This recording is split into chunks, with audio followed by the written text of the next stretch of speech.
people saying, I've lost everything. And the only thing, you could say, everything is going to be all right. It was rough. Keep praying. Definitely, it was rough. But this is the first time I've ever come or get so The Bahamians, we're not going to stop until we get everybody in. It was an unimaginable disaster. On the evening of September 1st, we were already receiving reports of widespread death and destruction in Abaco following the passage of Category 5 Hurricane Dorian. But there was more to come.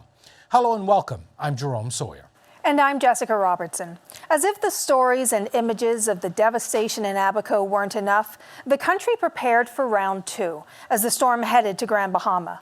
This would be a very different tale in many ways. Same storm, but in some cases contrasting experiences for Grand Bahamians now under the grip of Dorian.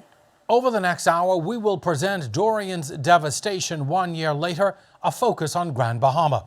A look back at the tragic events of a year ago and the ongoing struggle to recover from those who lived through and after it. The Bahamians, we're not going to stop until we get everybody in.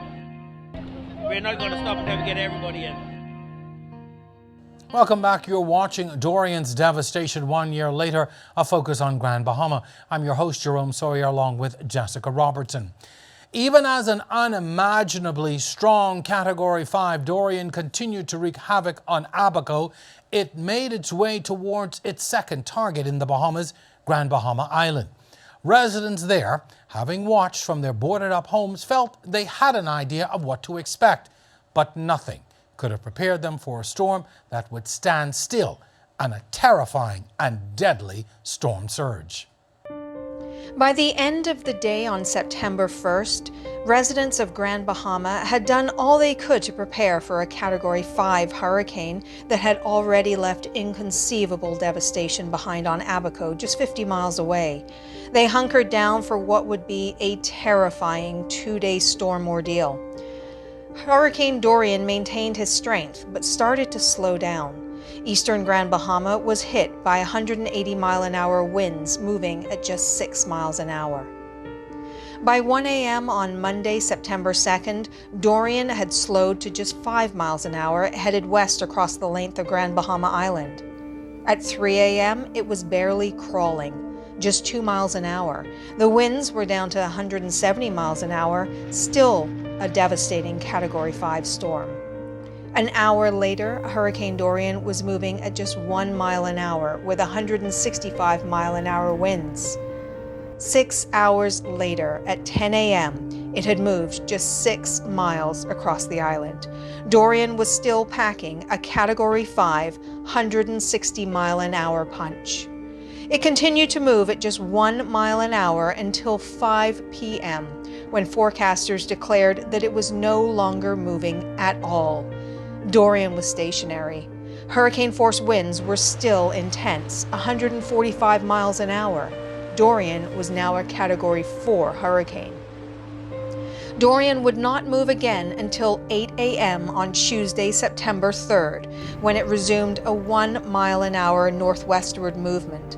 The wind speed was down to 120 miles an hour, still though a dangerous Category 3 hurricane. And Grand Bahama residents had another full day of incessant, destructive winds, rain, and surge ahead of them. At 2 p.m., Dorian finally began to pull away from Grand Bahama, but they had hours left to go before they would get an all clear. They knew the winds would be strong, but many felt their homes would withstand the blow. And in many cases they were right. What they hadn't imagined, despite the warnings, was a more than 20-foot high wall of water that for many would reach the rafters, sending them scrambling into their attics and out of windows to safety, and flooding that covered 60% of the island. With barely time to process the terrifying and disturbing scenes from Abaco, images began to emerge from Dorian's landfall in Grand Bahama, the storyline of death and destruction all too familiar to audiences at this point.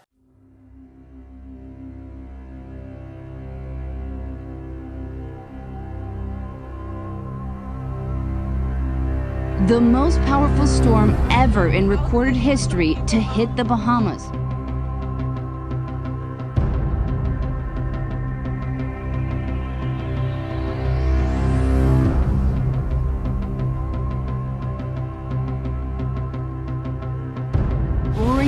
Northern Island Sunday with a 185-mile-per-hour wind, gusts potentially to 220 miles per hour.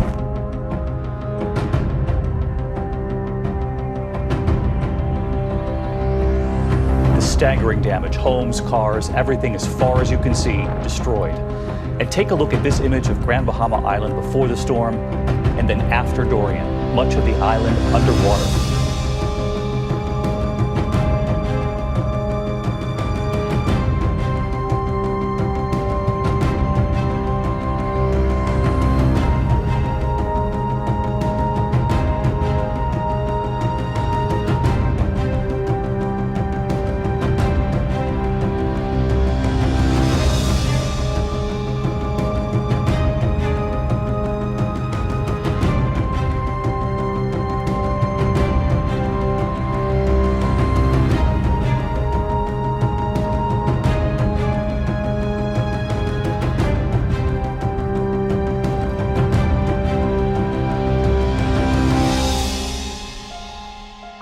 Those who call this now unfamiliar place home face a long road to recovery.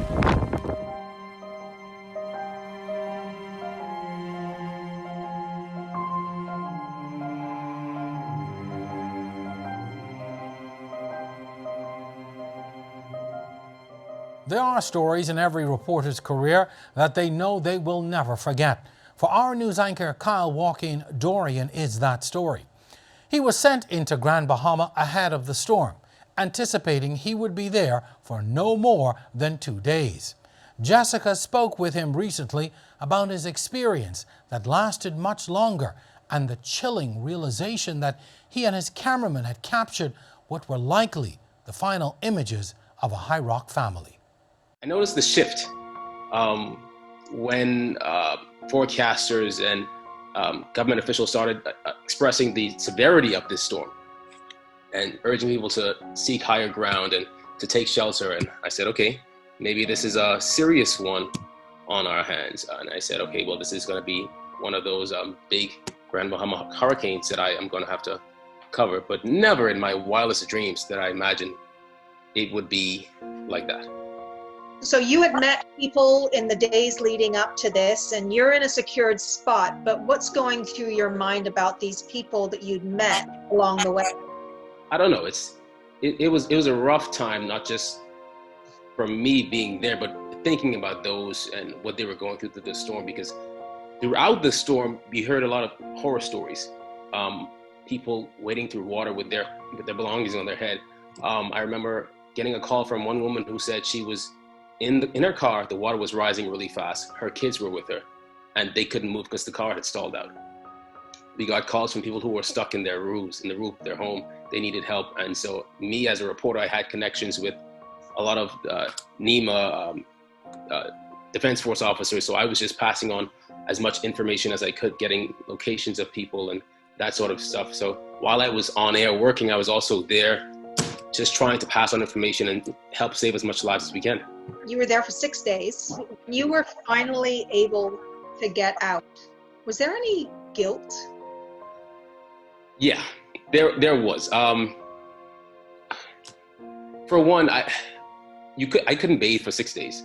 So there was this mentality. I'm like, okay, I gotta go find a shower now because a lot of the water table was contaminated.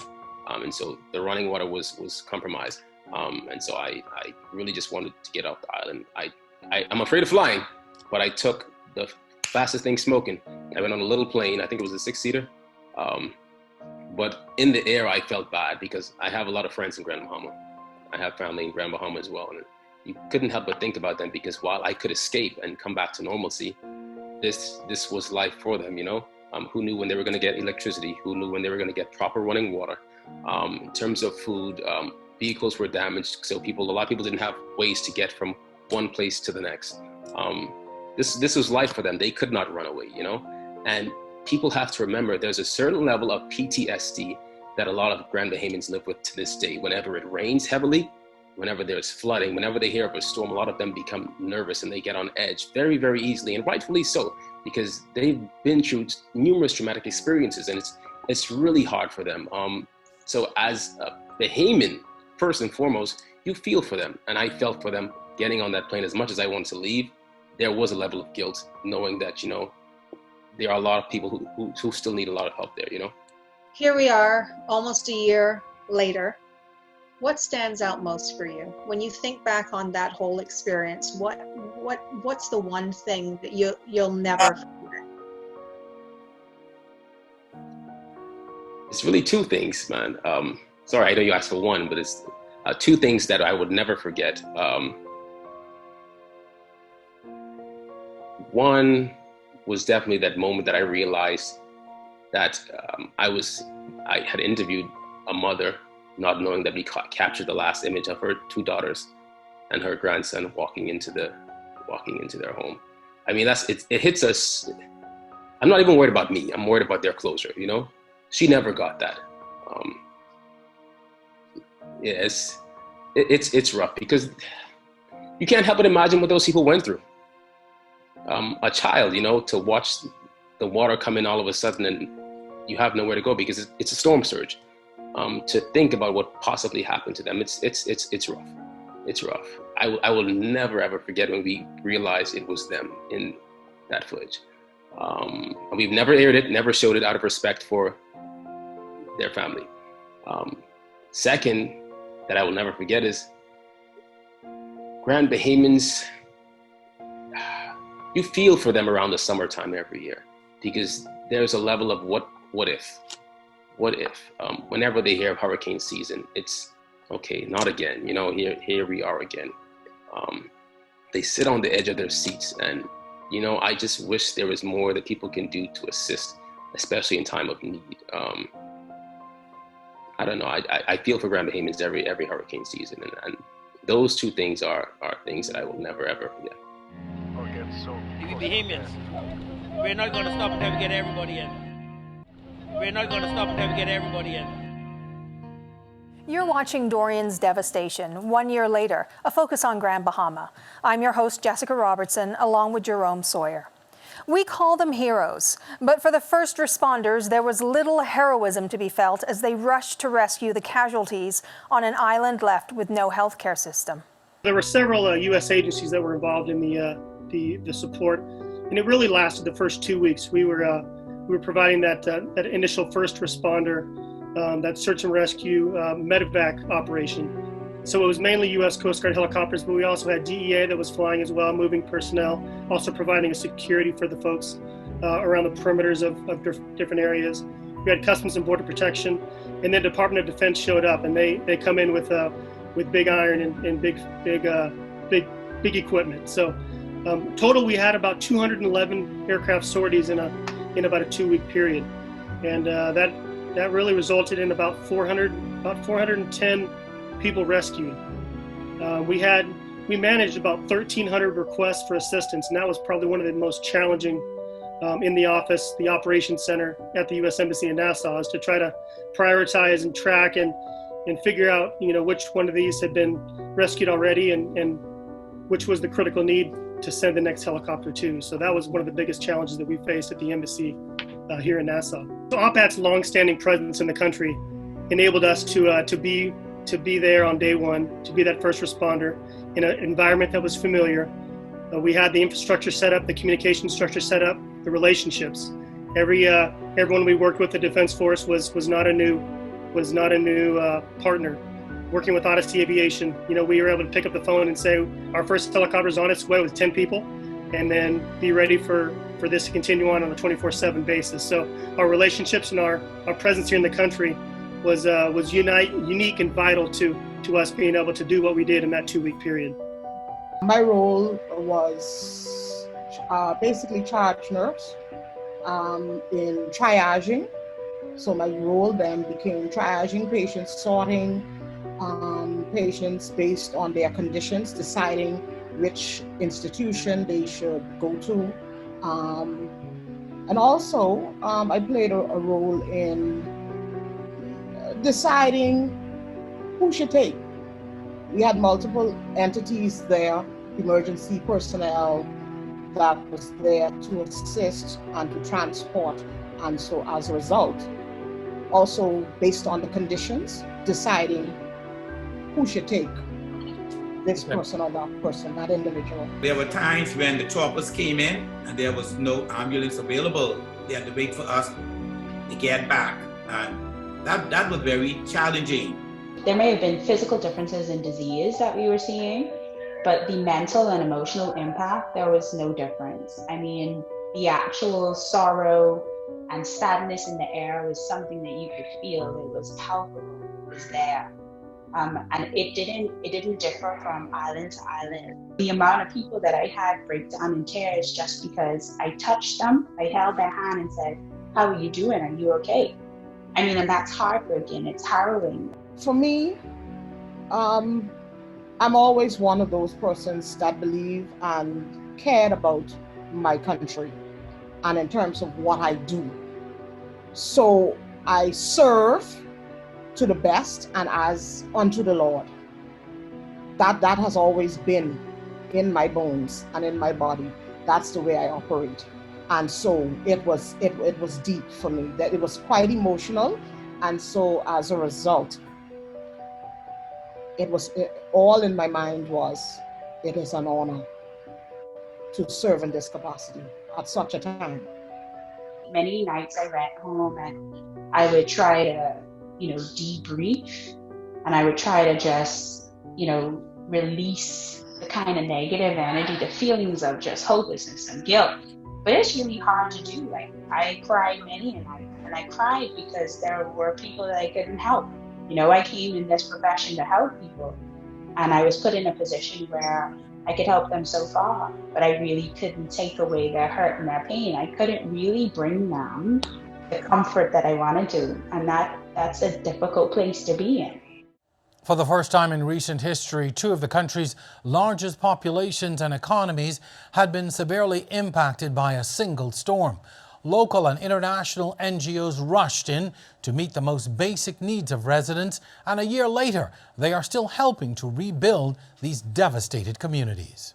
In Grand Bahama, we have 5 Rotary clubs, and they stood up immediately. So we were really supporting them to do whatever they could. And they have a strong connection with Rotary in Florida. So we worked with Rotary in Florida to get them as much help as they could. And we brought in, last I checked, we had brought in over 250 tons of supplies to Grand Bahama from Rotary in Florida. They really did a massive job of helping us. Also in Freeport, we put in an emergency water system 10 years ago to provide water in an emergency. And every time there's a hurricane, everything gets closed down. So we used Rotary water. Then the Freeport group started working on a roofing project, and they did a great program. Really, I'm using that as an example in other countries, where they got community leaders to head a team to help individuals in that community to repair their roof. They weren't doing the whole house, just to get the roof repaired so at least they'd be dry. And then they could get help maybe later for the rest of the house. And they've been doing house after house. They also did a project for the fishermen, whereby they first worked with a group to help refiberglass the boats that were damaged. And we started getting the boats fixed. As soon as they got to 30 boats, they came to us to get help for the engines for the boats. So we put together what we call a global grant. And we involved the Rotary Foundation, our headquarters, and very little local money. We were able to get $189,000 worth of engines, basically $6,000 a piece. And we got 30 engines. So we started getting the fishermen back out so that we could start to get the economy going and get them earning their incomes again. The first shot in the arm to the economy by the Bahamas Red Cross was by way of providing the rental assistance to homeowners, to those who were evacuated and displaced. This program was centered exclusively in Grand Bahama. So the 235 households where we would have spent, each household would have received a total of $4,200, $700 per month for 6 months. We ended up doing things like livelihoods, going into the community and speaking with fishermen and those that have lost, their boats, their livelihoods. We ended up in psychosocial support. Dr. Bernadette Sanders, with her medical background, she engaged a team of persons who came in and actually spoke with individuals, giving them hope, assessing them, etc. On Grand Bahama, with the airport being recovered pretty quickly, restored for operations in terms of being able to land aircraft, we were able to bring our DC-8 cargo airplane directly into Freeport so that we could get those relief items straight on the ground from the U.S. Here on Grand Bahama. So many of the same things that we did in Abaco, we were doing here in Grand Bahama. So obviously water, access to clean drinking water was disrupted.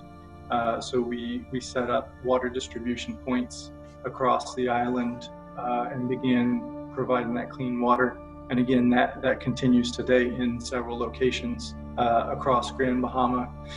And we also deployed a large number of volunteers and emergency relief staff to help respond in the same way with tarps and starting to gut homes out, get tarps on so that people could have dry places to stay. You're a seasoned professional. You've been at the forefront of any number of disasters and situations, but Dorian hit different. What was it like for you to have to now address and to assist with this level of devastation and desperation that we'd never seen in this country before? Personally, it was heart-wrenching. Professionally, we knew that based on the reported loss of lives, etc., and we knew that this would call for all hands on deck. It would call for all of our resources. It would call for every training that we would put in place. It would call for every volunteer that we had, because this one, as you mentioned, was above and beyond. And I think what adds to it is the loss of life. You can almost deal with disasters differently when there's no loss of life, because now that adds to the mix. The emergency field hospital is a big thing that we're blessed to have resources and the ability to deploy that.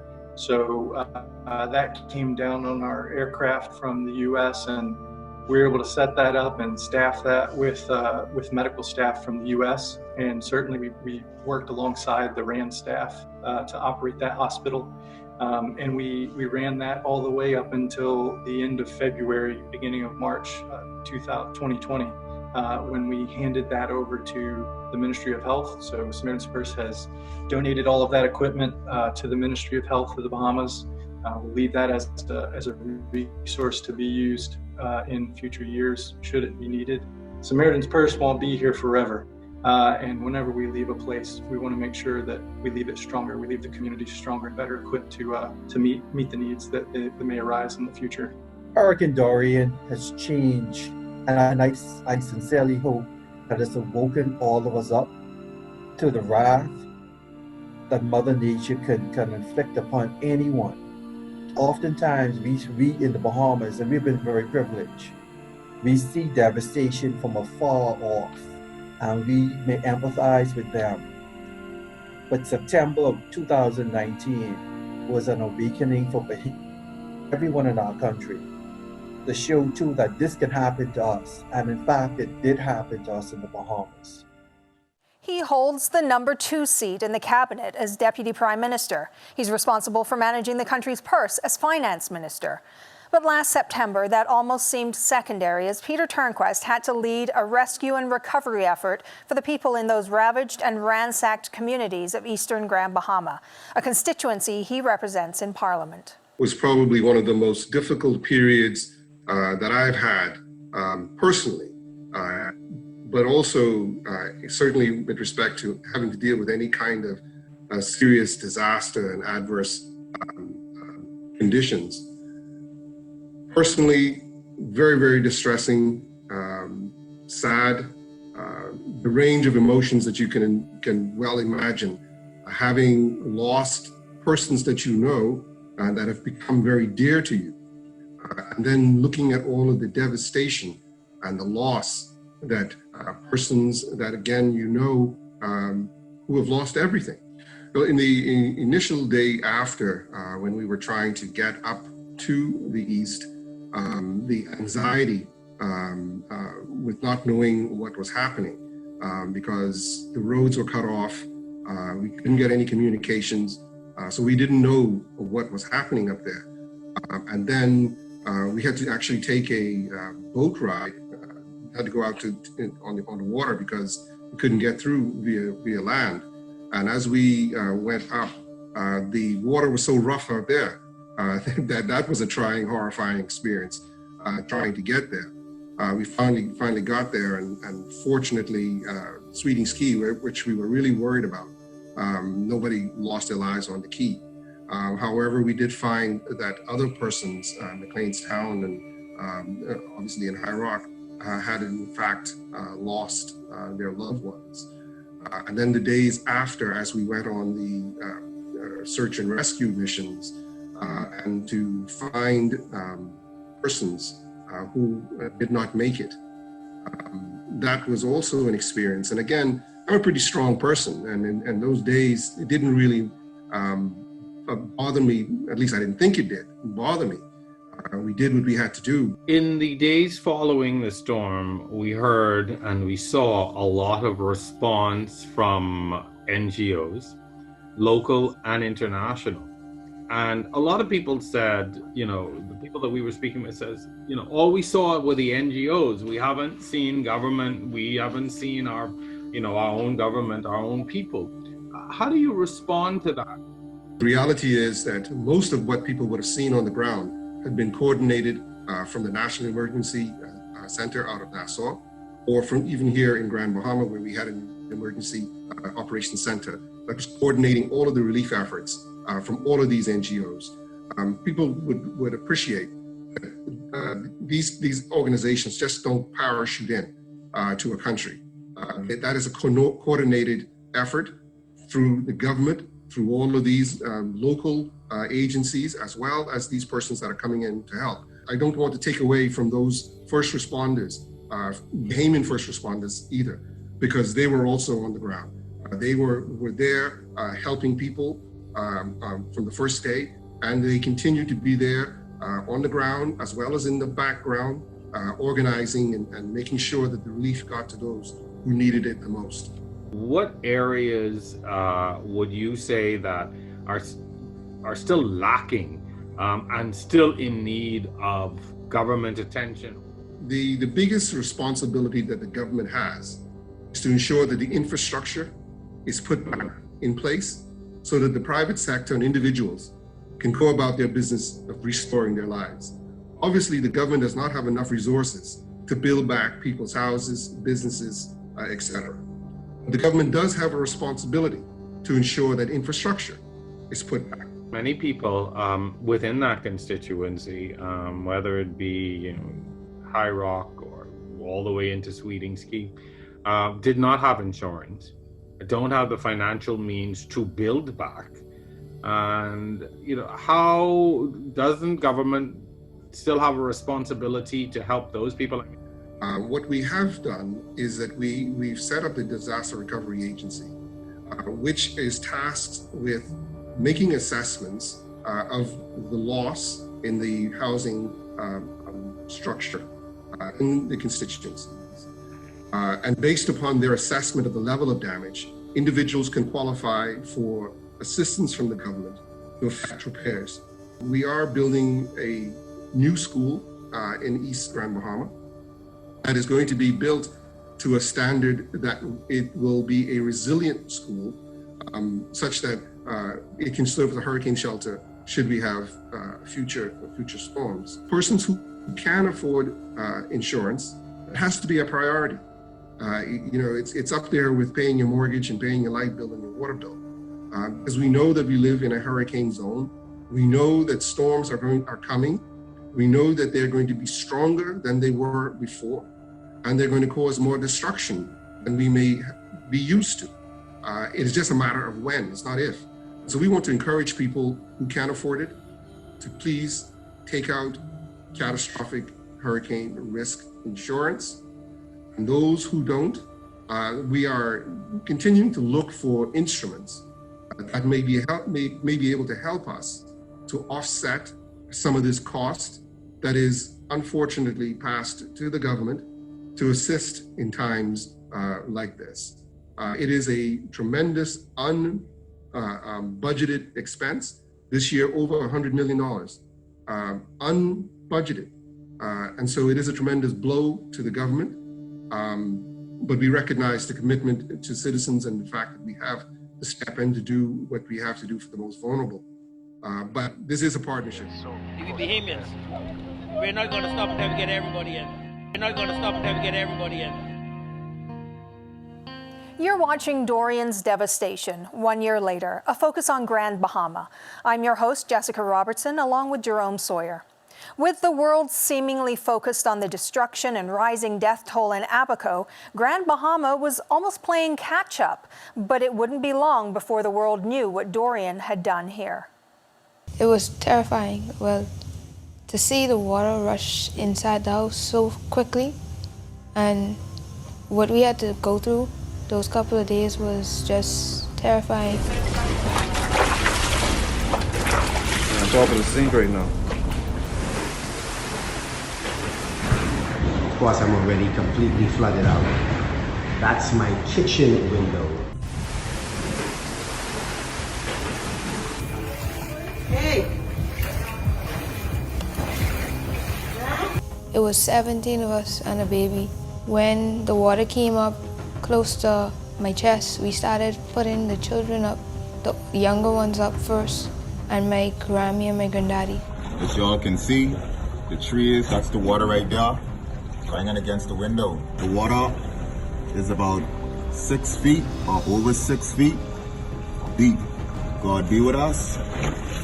God be with us. All I could do was pray and leave everything in God's hands.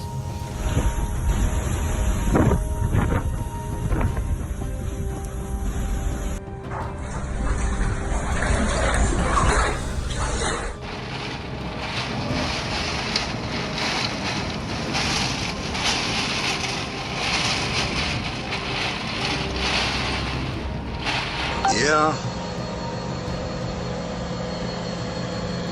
Flooding everything now.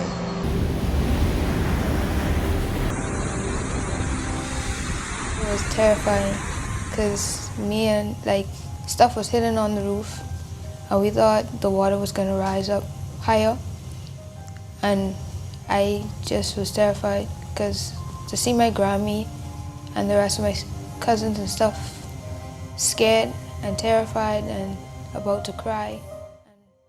Even though they had an idea, based on the news coming out of Abaco, that Dorian was a monster storm, many in Grand Bahama, where they have survived more storms than most, felt that they were prepared. They knew the drill. But many found out all too quickly that Dorian was unlike any other storm. We spoke with Brenna Mae Cooper and Joel Saunders, both residents of Eastern Grand Bahama, about their harrowing ordeals that sent them up into their attics as water filled their homes. The moments they truly felt that they and their children were not going to live, and how they are coping a year on. About an hour in, I used my cell phone, of course only being able to make emergency calls. I called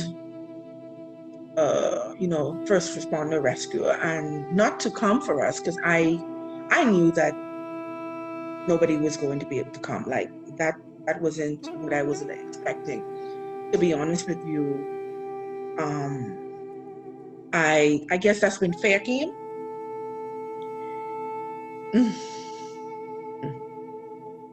But I could have done this. Sorry. So I said to him, I gave him our names and our ages, and he was like, no, we're not coming. We can't come out there. And I said, no, I know. You can. I'm not asking you to. Literally at that point, in all honesty, I was giving him our names because I was certain that that was just for us.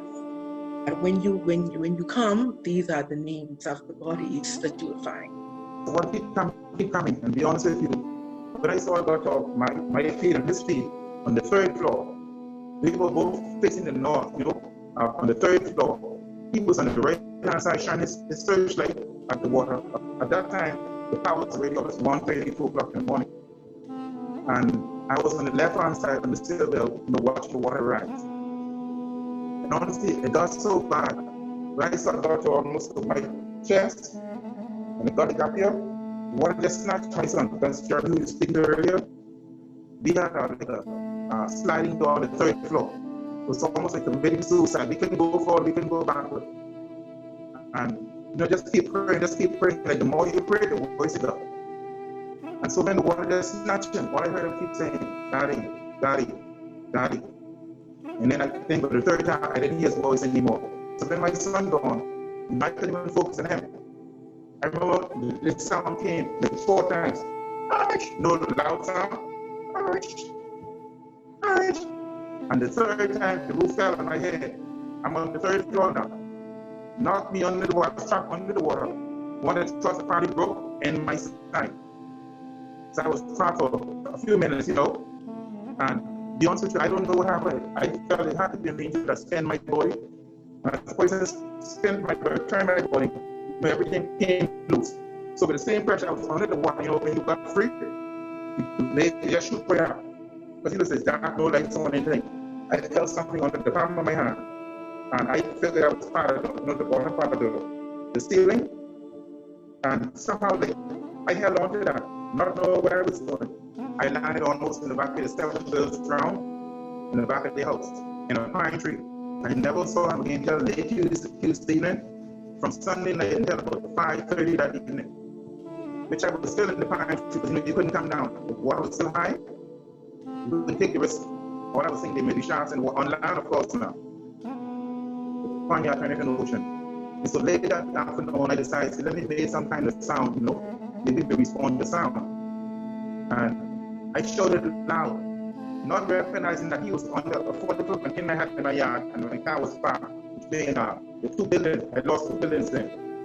And I saw him begin to wave the sound at me. You see? Then I realized that he was alive. So you made it out with life. What was left of your home? The exterior, the roof, the workmanship on our home was pretty good. It was something that my husband raved about for years. So finally, the test came and it passed.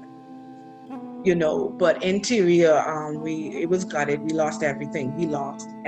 Because, like I said, it was almost 8 feet of water in our house. So, but everything. Amazingly, the bag that was packed, I mentioned that there was a bag that was packed.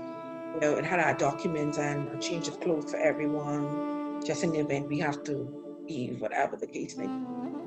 That was on the counter when we went back the following day with our documents and everything in it. And well, as you know, that's one less headache. So I didn't have to worry about, trying to reapply for documents and everything like that. But other than that, we just walked away from everything, because everything was basically destroyed. Everything was basically destroyed. But when we walked out, I remember when I came out of the ceiling and we walked down the hallway, I just kind of looked to the left and looked to the right. But I didn't feel, honestly, we had a beautiful home and we had nice things in it and all of that, but I just was thankful for life. What did you learn about yourself during this ordeal? What this experience have taught me is that it's okay if I just don't feel like being strong today. Like, I've been through, and I just want to take a break. I just want to take some time and feel the fear, and feel the hurt and feel the uncertainty, because, you know, it's still some level of uncertainty. What has it been like for you and your son since you would have gone through that ordeal? How difficult has it been for you? What has life been like for you? Excuse me, this is what I was trying to avoid, you know. It's okay, sir. Take your time. It's okay. I know it's difficult for you, so take your time. You know, we're trying our best to, you know, to make it be much better than it was, you know. Be much better. Me and my kids, we have very close communication. We stay in contact with one another. My last son, he's still away to school. I'm trying to get my daughter to go off. You know, the other son, he's going to be with me. But every day, you know, we get stronger. Just when I talk about it, you know, counselor, because it was like one thing right after the other. There's lots of evidence to support that notion that Grand Bahama can withstand and come back from hurricanes. But this time was different. Dorian was unlike anything we had seen or lived through before. By the time the Disaster Reconstruction Authority came along 4 months later, it had its work already cut out, and there was no quick or easy solution. Grand Bahama was really devastated. I'd never seen a situation in Grand Bahama after Dorian where food was such an issue for our people after Dorian, and it was. Because we went through a period of time when you would have had RCCL who had committed a week of food. Every morning we had a team out to Freeport Harbor. They were feeding, like giving us 20,000 meals every day. And we had to have a distribution line for that. And we worked with the Grand Bahama Christian Council on the distribution of food and meals. And you had, you know, World Central Kitchen and just so many other great NGOs who had helped in the early relief time when people needed the basic food. And it was obviously a need because the food that was being prepared and given out was being used. The DRA came on board in December, and we had to start looking at, you know, what the greatest need was for Grand Bahama. And the greatest need for Grand Bahama was housing, really getting people's homes repaired. Just because of the scale of the debris, we had debris, but we did not have it at the level that we had in Abaca. So for me, even though the debris was a natural thing that you had to clear up, I thought the small home repair assistance program to help people get back in their homes, and I see that as the major focus for Grand Bahama. Grand Bahama was a different scenario in that Freeport was seemingly still functioning. So what has it been like where where your city is still functioning, but so many communities around it were so devastated? It was a different scenario because Abaca was so destroyed, right? Now, some people came to Grand Bahama, and because the Port Authority and sanitation services did a wonderful job of cleaning up the debris quickly on the main thoroughfares, people said, well, where was the damage? The only site of the damage would have been the way the airport looked. But when you drive, if you were to drive down the Mall Drive, East Sunrise Highway, you probably didn't see the devastation because the port, as I said, did a wonderful job, and the Grand Bahama Power Company, even in the restoration of power. So, but you needed to go into neighborhoods. If you go into these neighborhoods like Lady Lake, east of the Casuarina Bridge, into High Rock, Pelican Point, McLeanstown, into Hudson Estates, into Hawksbill, you got to go into these subdivisions and these communities to really get a feel for how this hurricane had devastated these homes.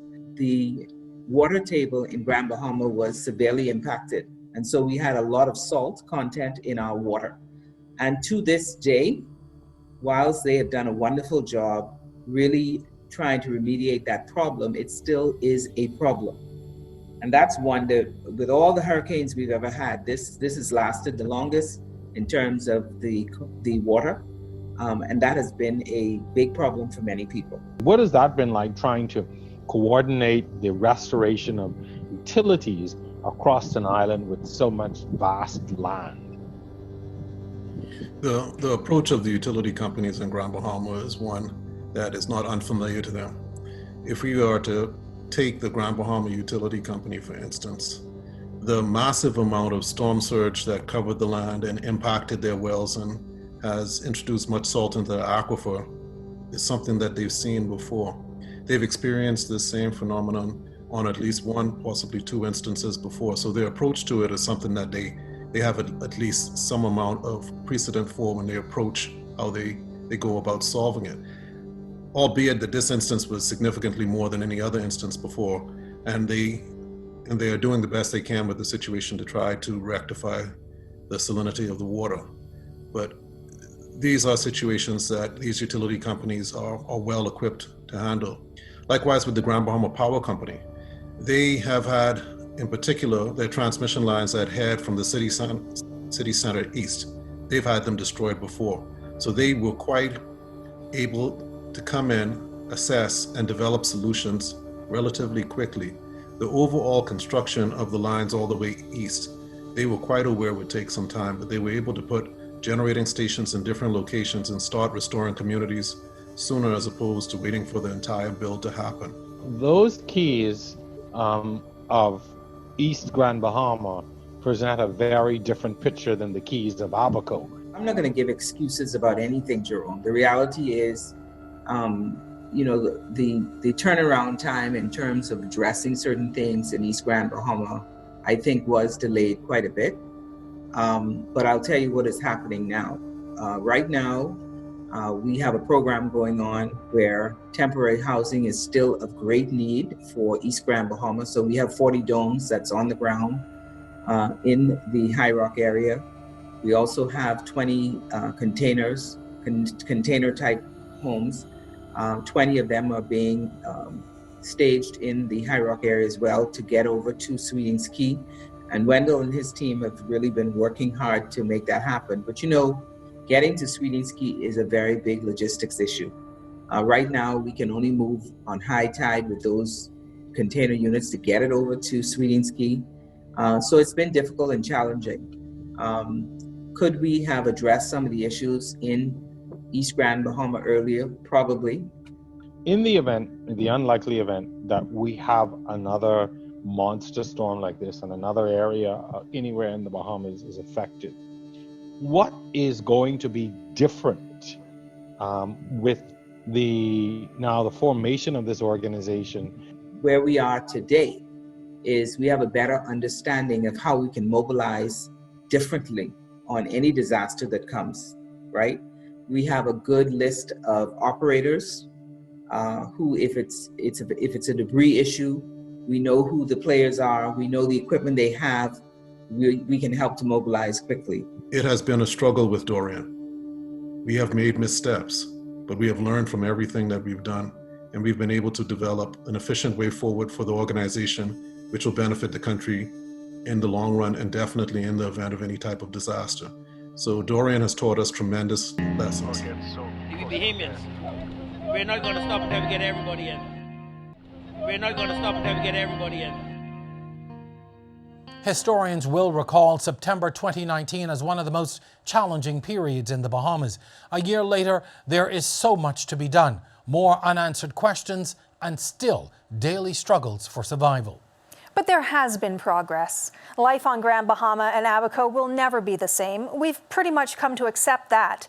However, the spirit of the Bahamian people has yet to be broken.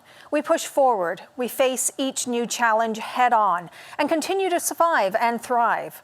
Our thoughts and prayers are with the families of those who lost relatives, and we pray for the souls of those who died, declared dead, and remain missing.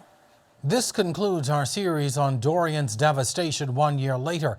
We hope our two-part program reminds us all of the work yet to be done, the people yet to be uplifted, and a Bahamas that marches on. On behalf of my co-host Jessica Robertson, I'm Jerome Sawyer. For all of us, thanks for watching.